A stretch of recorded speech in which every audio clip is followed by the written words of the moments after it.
Hi mga ka-Hackstyle, kung mapapansin ninyo, kung makikita ninyo, meron pangalan na nakalagay sa aking lock screen.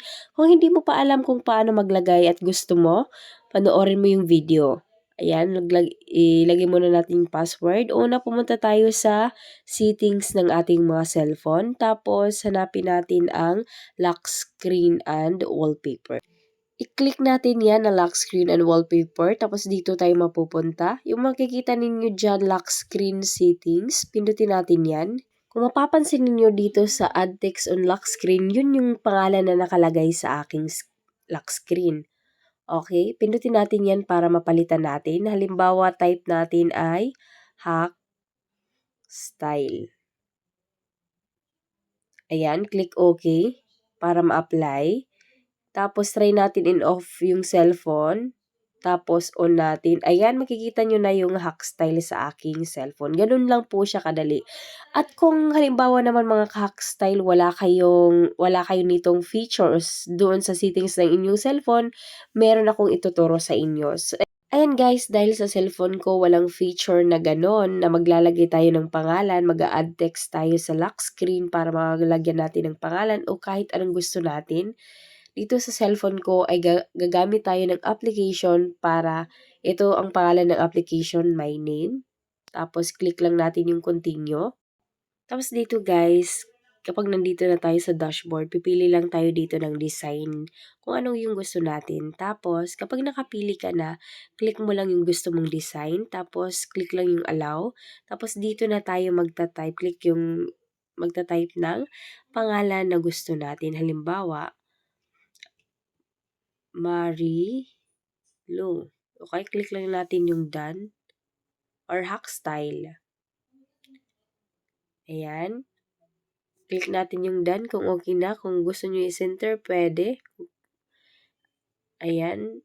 Yan na yung pangalan ng gusto natin. Tapos, dito sa baba, pwede tayo pumili ng font style na gusto natin. Ayan, pwede yan. Pili lang kayo kung ano yung gusto ninyo. Ayan. Pili lang. Marami kayong pagpipilian dito. No? Tapos, pwede nating palitan yung color, font, gradients. Yan yung kulay. Pwede nating palitan yan. Tapos, yung image as font. Yung sa font, yung image dyan, yun yung magiging font style font color, ng ating pangalan. Ayan. Pipili ka lang ng gusto mo, yung maganda sa mata. Tapos, pwede ka pumili ng background. Pwede din tayo mag-add ng picture na gusto natin.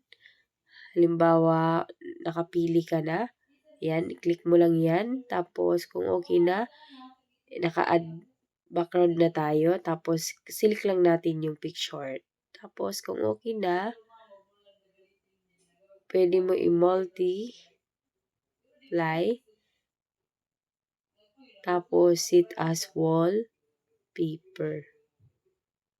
Click mo lang yung set wallpaper. Pwede home screen, pwede rin lock screen.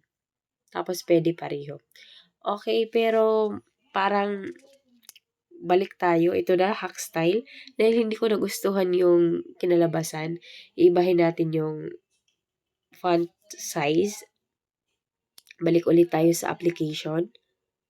Ayan, tapos click natin ulit yung pangalan. Ayan, pwede natin ulit palitan ng pangalan. Tapos dito sa baba, pwede nating yung size, ayan, text size, ay pwede nating palitan para maging isang linya lang. Yan. Yan yung pipindutin ninyo. Tapos kung okay na siya, yan, size, i-adjust mo lang.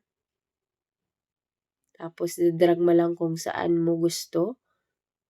Tapos, click next. Tapos, set as lock screen. I-close natin yung cellphone. Tapos, click natin ulit. Ayan, ito na, na-apply na yung gusto nating kulay ng pangalan. Kung nakatulong ang video ito at may natutunan ka, please subscribe. Thank you. God bless.